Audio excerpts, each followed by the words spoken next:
آپ لوگوں کو تاکہ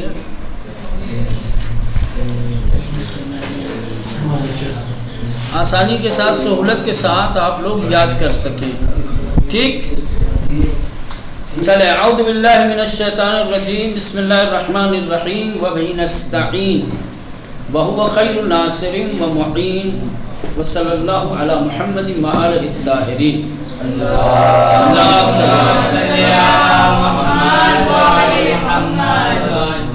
دیکھیں تجوید کا تعلق کس سے ہے؟ تلاوت قرآن سے ہے.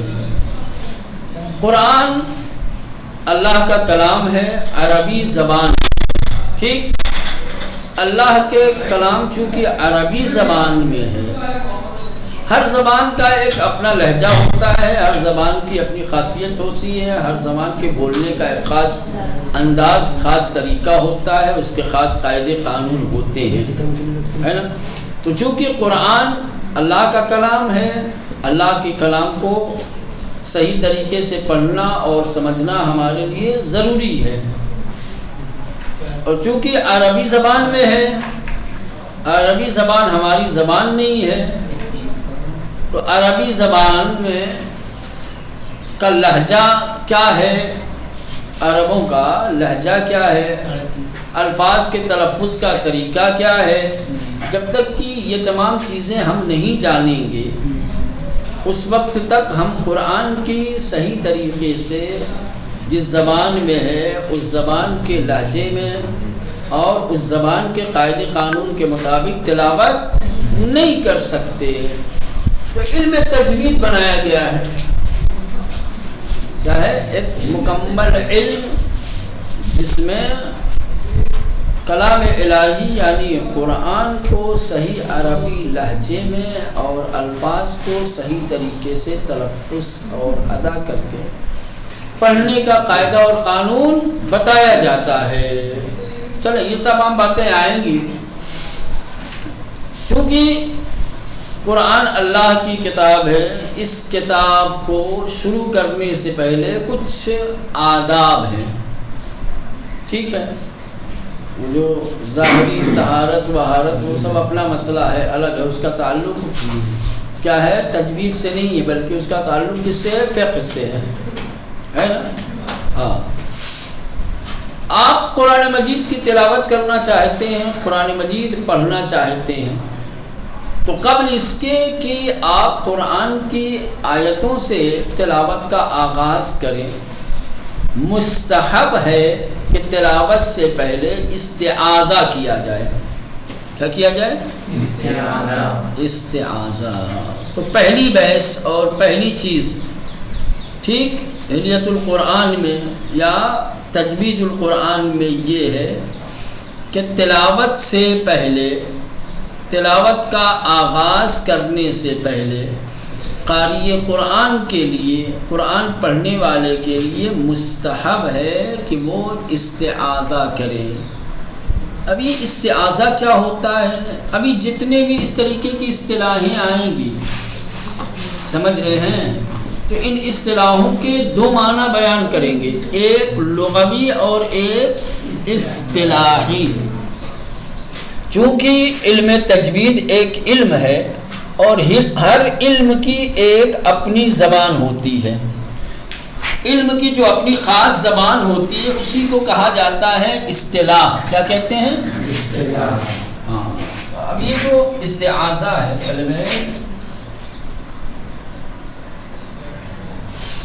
استعاذہ، ٹھیک، یہ ایک اصطلاح ہے، ایک کلمہ ہے. اب اس کا دو طریقے سے معنی بیان کریں گے. ایک کریں گے لغوی، لغت کے اعتبار سے لغوی، ایک ہے اصطلاحی.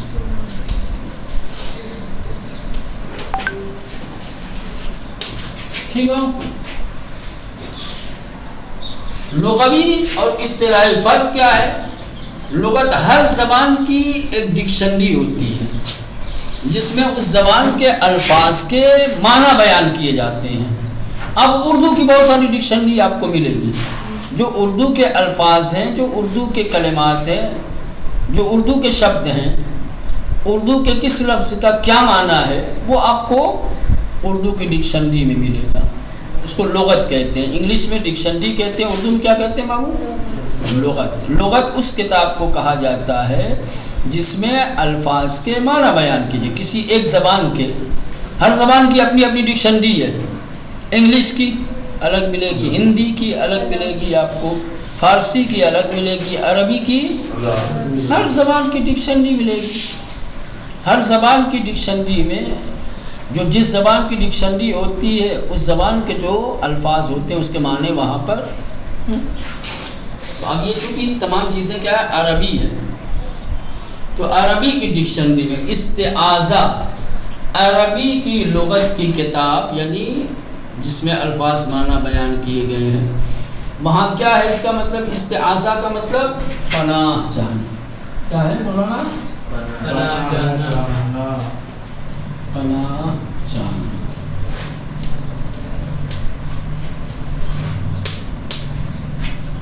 یہ لغت میں آپ کوئی بھی عربی کی ڈکشنری اٹھائیں گے، جب یہ کلمہ نکالیں گے اور اس کا معنی دیکھیں گے تو یہ ملے گا.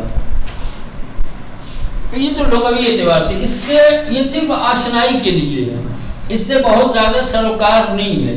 بس یہ ہے کہ یہ ایک اشارہ ہوتا ہے، اس سے ایک مدد ملتی ہے اصطلاحی معنی سمجھنے میں. پہلا اور اس سے آپ کو کوئی اور سروکار نہیں ہے. علم تجوید سے اس کا کوئی خاص رابطہ نہیں ہے. بات سمجھ رہے ہیں مولانا؟ ہم کو کس کی طرف زیادہ دھیان دینا ہے؟ کیونکہ اصطلاحی معنی جو ہوتا ہے یہ اس علم کا خاص معنی ہوتا ہے. شاید ہو سکتا ہے کہ لغت میں کچھ اور معنی ہو اور اصطلاح میں کچھ اور معنی، اور اصطلاحی معنی کے اعتبار سے ہم کو قرآن کی تلاوت کرنی ہے، لغوی معنی کے اعتبار سے نہیں. تو جب یہ کہا جاتا ہے کہ قرآن پڑھنے والے کے لیے مستحب ہے کہ قرآن کی آیت شروع کرنے سے پہلے استعاذہ کرے، تو یہ مطلب نہیں ہے کہ پناہ چاہو. استعاذہ کرو یعنی اعوذ باللہ کہنا ہے. کیا ہے؟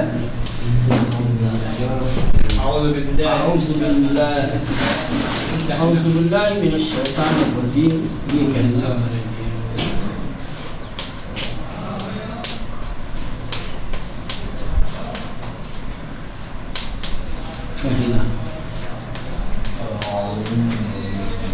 ٹھیک ہے. قاری قرآن کو چاہیے کہ قرآن کی تلاوت شروع کرنے سے پہلے استعاذہ کرے، یعنی اعوذ باللہ من الشیطان الرجیم کہے پہلے. ٹھیک، اس کے بعد تلاوت کرے. تو استعاذہ کے لغوی معنی ہے پناہ چاہنا، اصطلاحی معنی کیا ہے؟ اعوذ باللہ من الشیطان الرجیم کہنا. یہ ضروری نہیں ہے، لازم اور واجب نہیں ہے کہ حتماً آپ جو ہے مستحب ہے. کیا ہے مولانا؟ ہاں، یہ ہو گیا استعاذہ.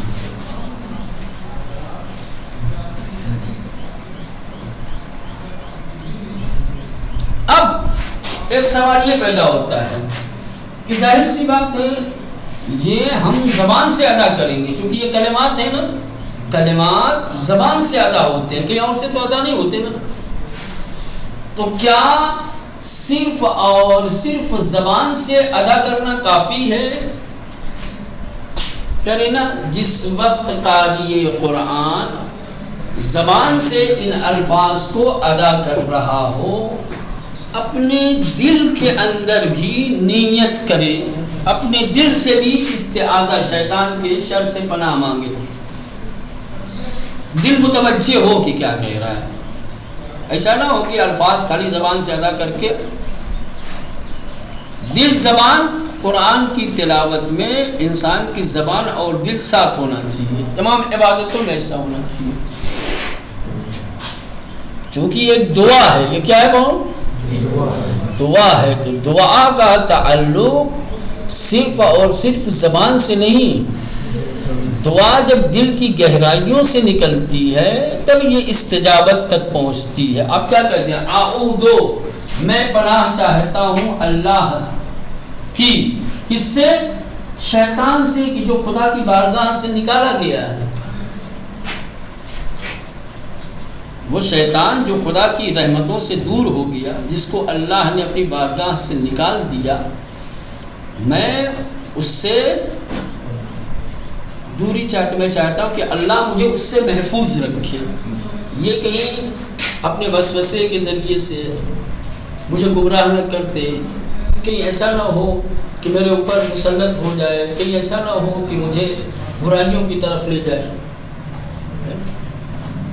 جب انسان اس سے پناہ مانگ لے گا، اس سے دور ہو جائے گا تو اس سے قریب ہوگا جس کی پناہ میں آنا چاہتا ہے۔ پناہ خالی زبان سے تو نہیں ہوگا نا، دل مائل نہ ہو، دل نہ چاہتا ہو، دل چاہتا ہو کہ شیطان کے ساتھ رہے، زبان سے کہہ رہو کہ شیطان سے دور کرو۔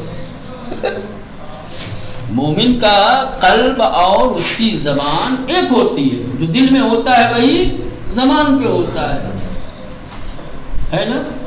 تو اگر شیطان سے پناہ چاہتے ہو، شیطان سے دور رہنا چاہتے ہو، خدا کی کسٹڈی میں آنا چاہتے ہو، خدا کے قرب میں آنا چاہتے ہو، خدا کی پناہ میں، اس کے سایہ رحمت میں آنا چاہتے ہو، تو خالی زبان سے مت چاہو، دل سے بھی چاہو۔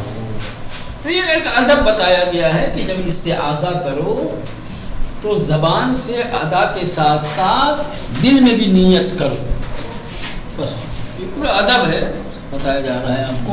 ٹھیک، چلیں، یہ اعوذ باللہ ہو گیا۔ ٹھیک، تو سوال یہ ہے کہ قرآن کی تلاوت شروع کرنے سے پہلے قاری قرآن کے لیے کیا چیز مستحب ہے؟ استعاذہ۔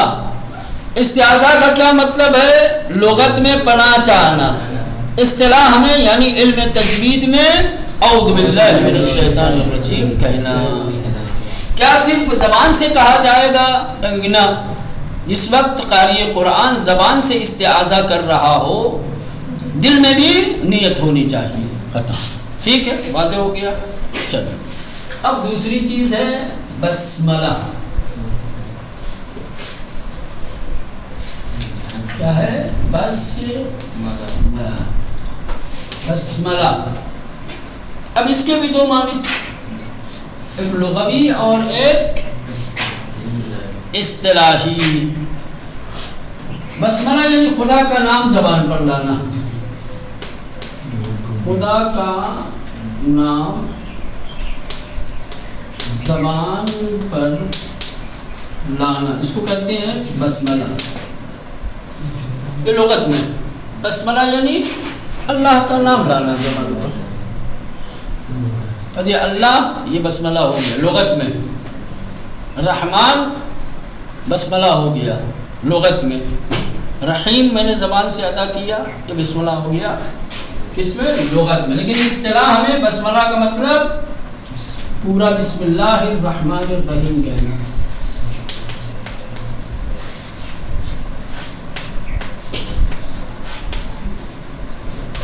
کہنا زبان پر لانا، یہ پورا بسم اللہ، یا خالی اللہ کا نام لانا زبان پر۔ اور اصطلاح میں کیا ہے؟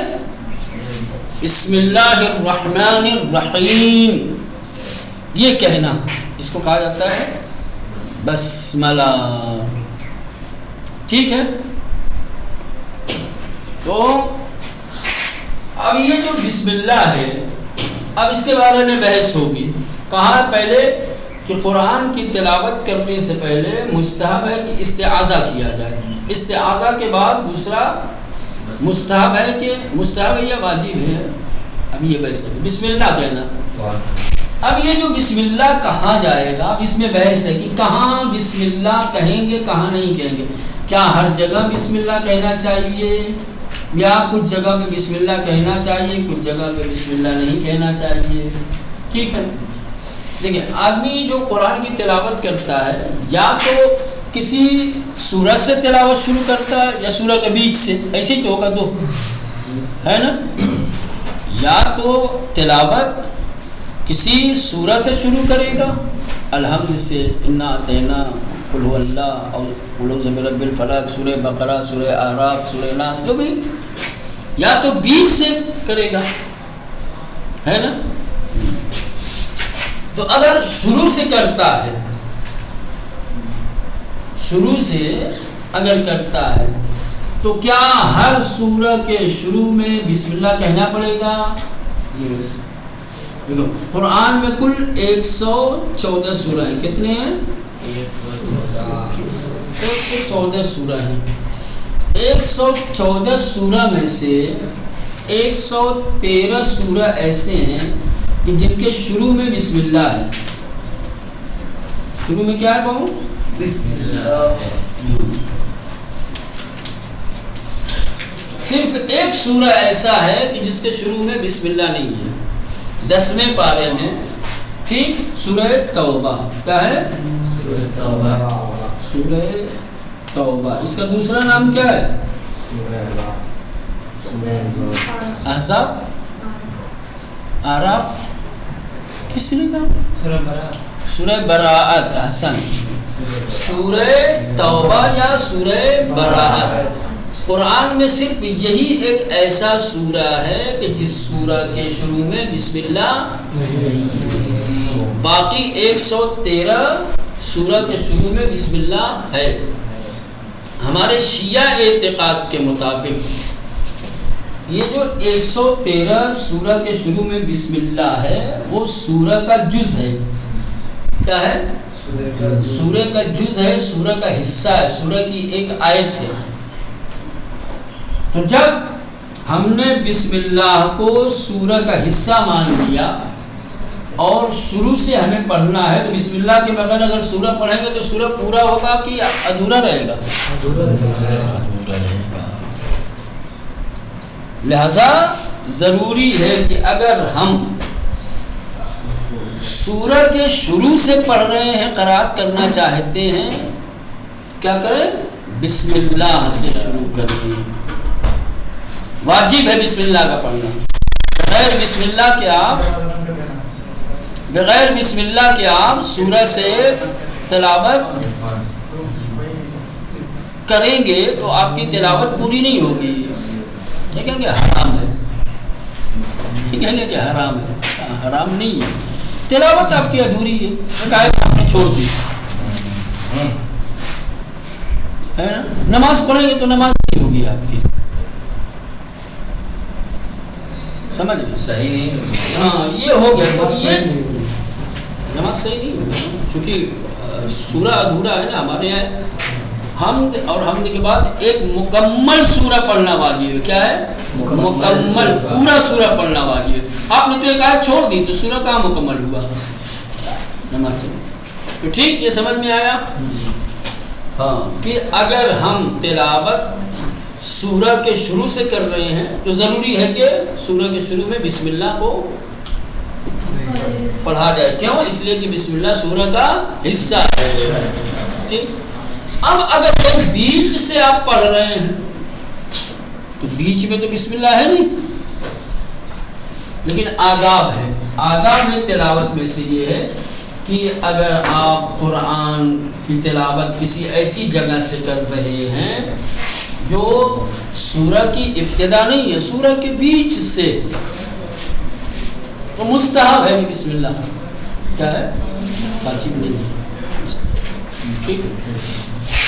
مستحب ہے قاری قرآن استعاذہ اور تلاوت آیت سے پہلے بسم اللہ الرحمن الرحیم تمام سوروں قرآن کی جتنی سوائے سورہ توبہ کے.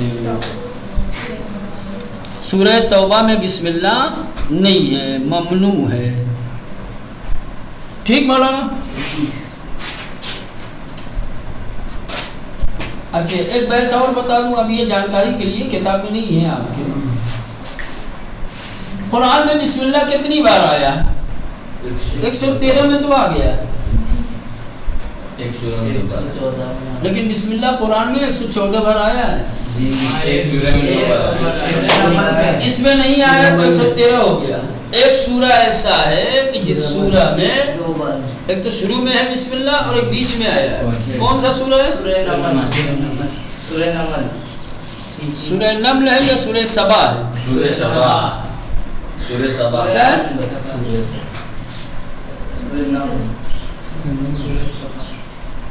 سورہ نمل ہے یا سبا ہے؟ نہ مانے کل دیکھ کے آنا. کل آپ لوگوں کی ذمہ داری ہے. ابھی وہ دیکھو اس نے کنفیوژن میں ڈالا ہے نا تو میں بھی کنفیوژن میں ڈال رہا ہوں. اسی تم لوگوں کی ذمہ داری ہے کل جواب لے کر کے آئیے گا تحقیق کے ذریعے سے پتہ لگا کے کہ قرآن کا وہ کون سا سورہ ہے کہ جس سورہ کے بیچ میں بسم اللہ الرحمن الرحیم آیا ہے. وَإِنَّهُ بِسُلَيْمَانَ بسم اللہ الرحمن الرحیم. جناب سلیمان نے ملک سبا کی شہزادی یا ملکہ بلقیس کو خط لکھا تھا. اس خط میں جناب سلیمان نے لکھا تھا بسم اللہ الرحمن الرحیم. کہاں ہے چلے باقی انشاءاللہ چلے التماس دعا.